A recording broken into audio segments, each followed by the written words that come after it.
नमस्कार, आप देख रहे हैं रेवाड़ी अपडेट। और इस वक्त हम रेवाड़ी के बस स्टैंड के सामने खड़े हैं। जो रेवाड़ी शहर का जो सर्कुलर रोड है उसको वन वे किए हुए अभी 4 दिन बीत गए हैं और इस वक्त करीबन 3 बजे हैं। 3 बजे रेवाड़ी का सर्कुलर रोड के हालात कैसे हैं, कहाँ ट्रैफिक जाम है या फिर जो पूरा सर्कुलर रोड है वो स्मूथ तरीके से चल रहा है, वो पूरा हम आपको दिखाने वाले हैं। तो बस स्टैंड से हम शुरू करते हैं।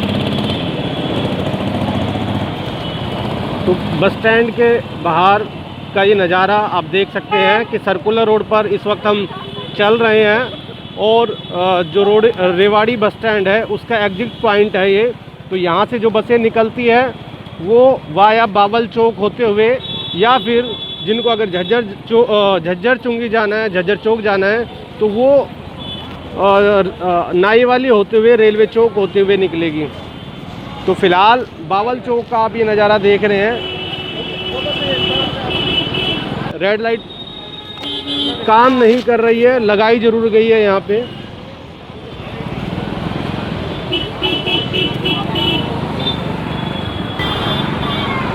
ये बावल चौक का नज़ारा आप देख रहे हैं कि बावल चौक पार किया हमने और जैसे अब सर्कुलर रोड पे हम चल रहे हैं नाई वाली की तरफ।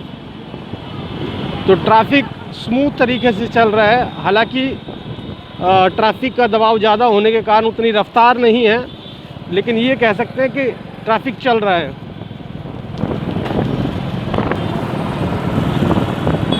ये भाड़ावास चौक यानी अग्रसेन चौक की तस्वीरें। तो बिल्कुल आप देख सकते हैं कि रोड पूरी तरह से जो खाली है, यहाँ स्मूथ तरीके से हम कह सकते हैं कि जो यातायात है वो चल रहा है।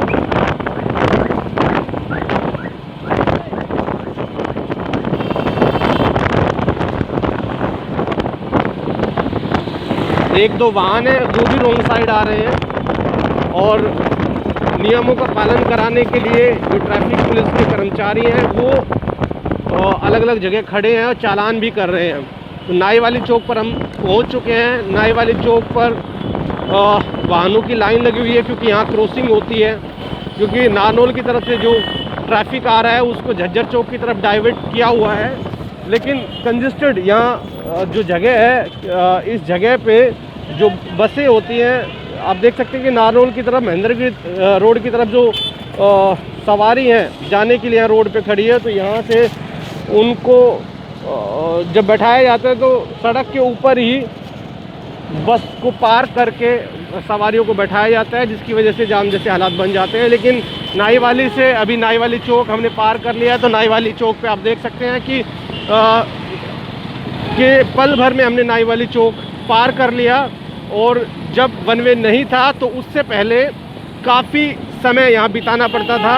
सबसे बड़ा जो जाम का पॉइंट था वो नाई वाली चौक ही है और उसी को लेके हुए ये वन वे किया है, जो कहीं ना कहीं पूरी तरह से हम कह सकते हैं कि वन वे सफल हो रहा है। ऐसे में देखते हैं कि 7 तारीख तक ट्रायल के तौर पर वन वे जो रेवाड़ी पुलिस ने किया है, तो 7 तारीख तक ट्रायल है। उसके बाद में आगे की क्या रणनीति, क्या रूपरेखा रेवाड़ी पुलिस की तरफ से बनाई जाती है, क्या अगले कदम उठाए जाते हैं। जैसा कि एसपी ने भी पहले ये कहा था कि ट्रायल को देखेंगे, ट्रायल के बाद ही फिर आगामी रणनीति तय की जाएगी, जिसके बाद पार्किंग की व्यवस्था को लेके भी काम किया जाना है।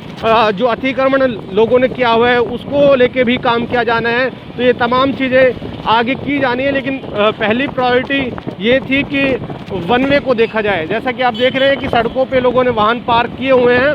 जब वन वे नहीं था तो जो ये वाहन सड़कों पर जो लोगों ने पार्क किए हुए हैं तो उसकी वजह से जाम लगा रहता था, जाम जैसे हालात बन जाते थे, लोग मनमानी करते थे। और उसी के चलते अब जो वन वे कर दिया गया है तो वन वे करने से काफ़ी फ़ायदा यहाँ लोगों को मिल रहा है। कहीं अब बस स्टैंड से हम जैसे चले हैं और रेलवे चौक हम पहुँचने वाले हैं, तो रेलवे चौक पे भी आप देख सकते हैं कि बिल्कुल आराम से जो वाहन है वो चल रहे हैं। वन वे के पहले दिन यहाँ जाम जैसे हालात बने हुए थे, जैसा कि हमने भी आपको जब दिखाया था जिस दिन पहले दिन 1 दिसंबर को जब वन वे लागू किया गया था तो उस समय यहाँ जाम जैसे हालात बने हुए थे। और फिलहाल जो ये बैरिकेड्स ये गोकल गेट की तरफ ये रास्ता जाता है, तो बैरिकेड्स लगा के इस रास्ते को ब्लॉक किया हुआ है, क्योंकि यहाँ पर भी जाम का एक बड़ा कारण ये रहता था कि लोग गोकल गेट की तरफ से आते थे और फिर रेलवे चौक पे जाम लग जाता था। तो रेलवे चौक पे जो बैरिकेटिंग है वो कर दी गई, जिसकी वजह से अब स्मूथ तरीके से चल रहा है। और यहाँ सबसे बड़ा जो जाम का कारण ये रहता है कि जो ये वाहन पार्क किए हुए देख सकते हैं आप तस्वीरों में कि सड़क पे बिल्कुल साथ लगते लगते गाड़ियाँ पार्क की हुई है, तो उसकी वजह से जाम लगता है। और यहाँ पर इसी जगह पे जो शायद जो पहले दिन वन वे करने के पहले दिन जो जाम लगा था, उसका सबसे बड़ा कारण यही था कि जो लोग सड़क पर वाहनों को पार्क कर देते हैं। अतिक्रमण की समस्या आप देख सकते हैं कि अतिक्रमण करने के कारण भी जाम लगता है, या फिर जो लोग कंस्ट्रक्शन करते हैं वो भी मटेरियल को सड़क पर डाल देते हैं, उसकी वजह से भी जाम लगता है। लेकिन फ़िलहाल करीबन 3:30 बजे का ये टाइम है और अभी स्मूथ तरीके से हम कह सकते हैं कि सर्कुलर रोड पर वाहन चल रहे हैं। इस वक्त हम झज्जर चौक पहुंच चुके हैं और झज्जर चौक पर भी आप देख सकते हैं कि ये बैरिकेड्स पुलिस की तरफ से लगाए गए हैं, जो बाज़ार की तरफ एंट्री होती है। और इस तरफ जो ये बीकानेर होते हुए झज्जर की तरफ रास्ता जा रहा है, यहाँ पर भी पुलिस ने बैरिकेड्स लगाए हुए हैं, ताकि जो लोग झज्जर की तरफ जो आते हैं वो यहाँ पे एक साइन बोर्ड भी लगाया हुआ है, कृपया बाएं मुड़े, धावड़ा चुंगी की तरफ डाइवर्ट हो जाए। तो इस तरह से यहाँ पर झज्जर चौक हमने पार किया है और ट्रैफिक यहाँ स्मूथ तरीके से चल रहा है। लेकिन जो अलग अलग जगह हमने प्रॉब्लम्स देखी वो यहाँ पर भी है कि वाहन सड़क पर लोगों ने पार्क किए हुए हैं, उसकी वजह से दिक्कत है, जिनके खिलाफ भी पुलिस को एक्शन लेना चाहिए। क्योंकि सबसे बड़ा जो कारण है जाम का वो यही है कि अवैध रूप से पार्किंग करना। लेकिन सबसे बड़ी समस्या साथ ये भी रहती है कि जो लोग वाहनों को लेके आते हैं, जो सड़क पर पार्किंग कर देते हैं, जब उनके चालान किए जाते हैं तो उनकी तरफ से एक सवाल ये रहता है कि पार्किंग कहाँ है। तो सबसे बड़ा पॉइंट जो ये है कि पार्किंग की व्यवस्था नगर परिषद को करनी चाहिए। नगर परिषद पिछले काफ़ी सालों से, जब भी हम नगर परिषद के अधिकारियों से पूछते हैं तो पिछले काफ़ी समय से नगर परिषद यही कह रही है कि पार्किंग की व्यवस्था की जाएगी, लेकिन कब होगी ये अभी किसी को नहीं पता। लास्ट टाइम जब हाउस की बैठक हुई थी, जिसमें चेयरपर्सन पूनम यादव, उसने ये कहा था कि 7 जगह निर्धारित कर ली गई है और जल्द ही टेंडर छोड़कर पार्किंग की व्यवस्था की जाएगी। लेकिन आज तक हुआ कुछ नहीं है धरातल पर, और उसी की वजह से लोगों को परेशानियों का सामना करना पड़ता है। इस वक्त हम नागरिक हॉस्पिटल के सामने पहुंच गए हैं। लेफ़्ट साइड में आप देख सकते हैं कि ट्रॉमा सेंटर है और राइट साइड में हॉस्पिटल की बिल्डिंग है। किसी भी हॉस्पिटल ने पार्किंग की कोई व्यवस्था नहीं की, और जो लोग यहाँ इन हॉस्पिटल्स में आते हैं तो वो सड़क पर ही वाहनों को पार्क करके चले जाते हैं, जिसकी वजह से जाम लगा रहता है। जैसे देख सकते हैं कि आगे ये गाड़ी खड़ी हुई है और इसकी वजह से ये ट्रैफिक रुका।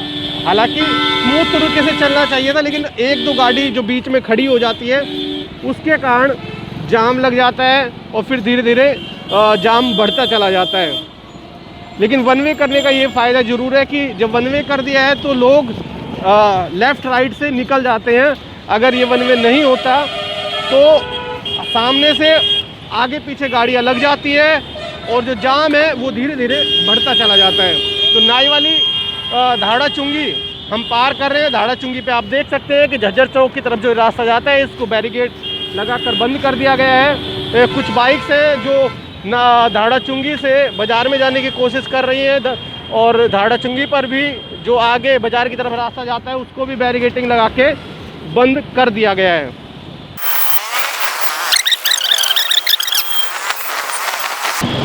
ये लियो चौक स्मूथली यहाँ से पार कर लिया गया है, क्योंकि अमूमन जब वन वे नहीं था तो लियो चौक पर भी जाम जैसे हालात रहते थे और लोगों को काफ़ी समय यहाँ खड़े होके निकालना पड़ता था। और अब हम पहुँच गए हैं अम्बेडकर चौक। अम्बेडकर चौक की आप ये तस्वीर देख रहे हैं, जहाँ से अब ये जो बैरिकेड्स लगाए गए थे पुलिस ने की तरफ से, और यहाँ से जो ट्रैफिक है वो बस स्टैंड की तरफ जा रहा है, और इस तरफ गढ़ी बोलनी रोड से जो ट्रैफिक आता है वो सीधा बस स्टैंड की तरफ निकल जाता है। तो उतना जाम यहाँ नहीं होता जो वन वे से पहले हुआ करता था। तो हम ये कह सकते हैं कि जो पुलिस ने वन वे का जो फॉर्मूला अपनाया है वो कहीं ना कहीं कामयाब हुआ है, लेकिन साथ ही कुछ इंतज़ाम करने की ज़रूरत है। जैसा कि सभी लोग कह रहे हैं और पुलिस खुद भी कह रही है कि जहाँ जहाँ बैरिकेड्स लगाने की ज़रूरत है वहाँ बैरिकेड्स लगाए जाएंगे, जहाँ पर साइन बोर्ड्स लगाने की ज़रूरत है वहाँ साइन बोर्ड्स लगाए जाएंगे, और जो लोगों ने अतिक्रमण किया हुआ है वो भी नगर परिषद के साथ मिलकर हटवाया जाएगा। अवैध रूप से जो वाहनों को पार्क करके लोग चले जाते हैं उनके खिलाफ भी कार्रवाई की जाएगी। वो पार्किंग की व्यवस्था भी कराने की दिशा में काम किया जाएगा।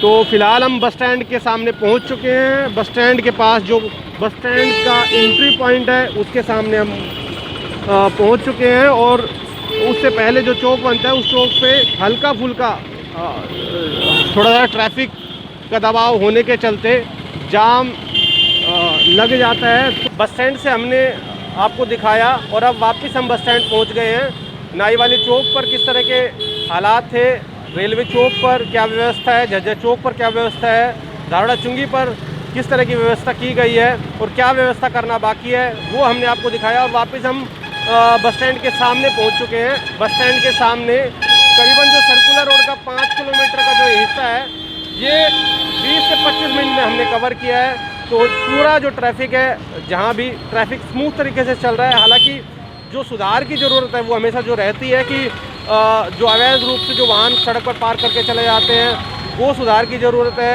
अवैध रूप से जो लोगों ने अतिक्रमण किया हुआ है उसके खिलाफ भी कार्रवाई करने की ज़रूरत है। और बड़ी बात यह कि जो साइन बोर्ड अलग अलग जगह लगाने की ज़रूरत है, क्योंकि लोग कन्फ्यूजन में रहते हैं कि किस साइड जाएँ किस साइड ना जाएँ। लेकिन जो साइन बोर्ड्स हैं वो अलग अलग जगह लगाने चाहिए। ख़ासतौर पर जो बाहर के लोग आते हैं उनके लिए बड़ी मुसीबत खड़ी हो जाती है। जो हर कोई ट्रैफिक पुलिस के जो जवान खड़े हैं उनसे पूछते हैं, और उनसे जब पूछते हैं तो भी जाम लग जाता है। तो इसलिए ज़रूरी है कि डाइवर्ट जहाँ ट्रैफिक किया हुआ है तो उस दिशा में साइन बोर्ड्स लगाए जाएँ, ताकि थोड़ा सा और स्मूथ तरीके से जो रेवाड़ी का ट्रैफिक है सर्कुलर रोड पर ख़ास तौर पर वो चल पाए।